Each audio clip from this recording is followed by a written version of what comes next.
Thank you very much. The honorable ministers who are here, permanent secretaries, very senior government officials, distinguished ladies and gentlemen. I believe that we already exceeded the time allocated to this first, section of the program. So I will try as much as possible to be very brief, so that the next set of ministers who are coming will have their own time.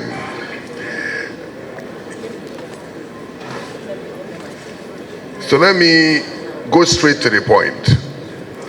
When we were appointed as ministers and were assigned into the Ministry of Petroleum Resources, the President gave us a very specific mandate, and I'm here today to tell you what we have been able to achieve in that regard. Recall that one of the President's cardinal, campaign points, which is agenda number 4, was to unlock the natural resources of our great country for our national economic prosperity. So pursuant thereto, as ministers in the Ministry of Petroleum, we were asked to, first of all, increase production, ensure that we meet our OPEC quota.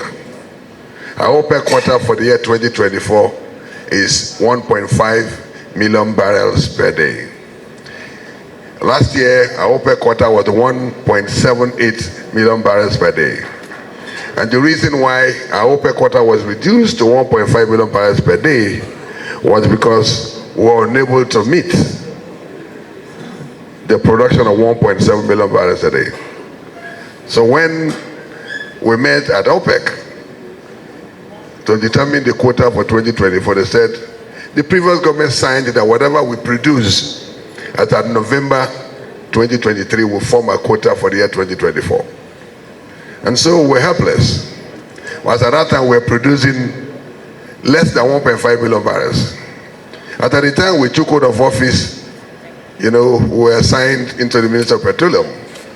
We were doing about 1 million barrels per day. But today, I'm proud to announce to you that we are doing approximately 1.7 million barrels per day.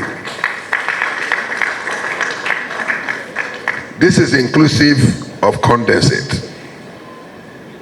There is a difference between crude and condensate. But even for crude alone, we are doing approximately 1.5. But condensate is even higher grade of crude that even sells higher in terms of price than the crude that people popularly, talk about. So as of today, our budget is predicated on 1.7 million barrels per day. But plus condensate, we're already meeting our budget expectations. So I think we deserve a round of applause from you. At least we are meeting our own mandate. First of all, are producing what OPEC has given to us to produce, which is 1.5. We have exceeded it when you include condensate, and so we have achieved that. Our target is to ensure that we produce up to 2-3 million barrels per day, and we have the capacity to do so. Our problem hasn't been capacity. Our problem has been, so many other, factors which I don't want to bore you today, but one of them is the difficulty in evacuation. Our pipelines, some of them as old as 50 years, some of them as old as the industry, which started in 1956 in Bayelsa. And so the lifespan of the pipelines have already expired. And so when a young man goes to those pipelines and he just touches the pipelines, they are busted. And so even if you produce, you have the challenge of evacuation. And that is why most of the flow stations are shut down because of evacuation difficulties. But we are addressing those problems. And that is why we are confidently saying that the issue has nothing to do with capacity, but the issue is basically technical, and which we are addressing. And by the time we address them, within the shortest possible time, we'll increase production, to 2 million to 3 million. Let me also say, as part of, our achievement, is that when we got into the ministry, one of the biggest problems we faced was lack of investment in the last 12 years. Recall that recently the global CEO of Total made a statement in Kigali, Rwanda, and he said Nigeria hasn't seen investment for 12 years, which is true, but we're already changing the narrative. I was in a meeting with him on Saturday with Mr. President, and all the issues he raised are already addressing.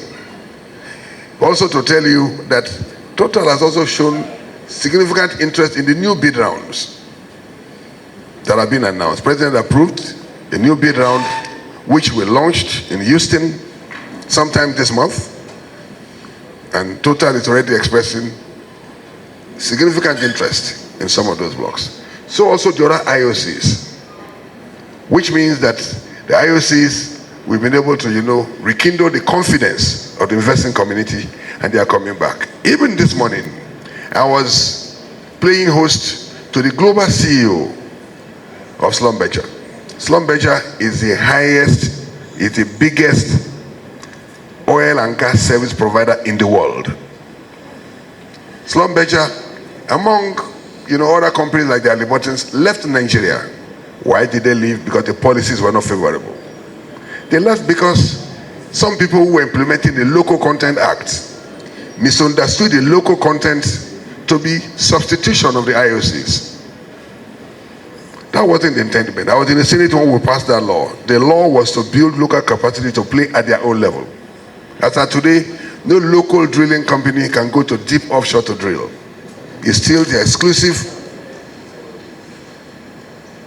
it's still within the exclusive capacity of the big oil servicing companies to go to deep offshore, where bulk of our production is coming from. It's important to note that over 80% of what is produced locally is produced by the IOCs.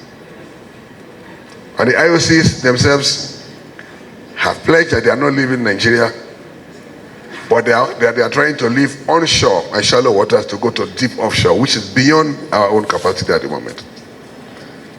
So the point is that we have been able to rekindle the confidence, we have restored the confidence of the investing community in the oil and gas sector. And that is why Halliburton's global COE was here. And that was why the Total global CEO was here last Saturday. And I've met with the global CEOs of Shell, ENI. As I speak now, the team of ENI is still waiting for me in my office.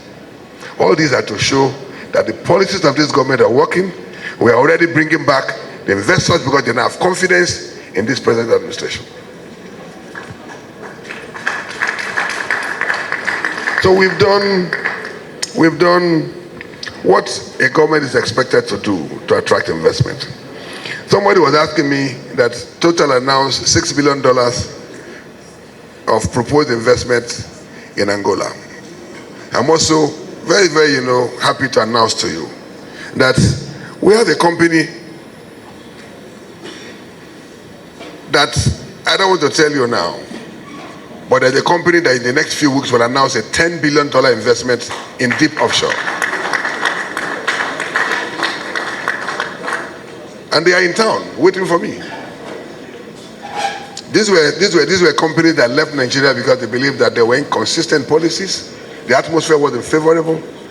But following this administration's policies of deliberately creating the best environment that are competitive globally, they are all coming back. There's also another company that will invest about $5 billion. And these are not stories. But I don't want to preempt the announcement, so I let it be that we announce it so that Nigerians will know that Angola cannot be compared to Nigeria. In Africa, Nigeria is the leading oil and gas producer, and we are still dominating that position.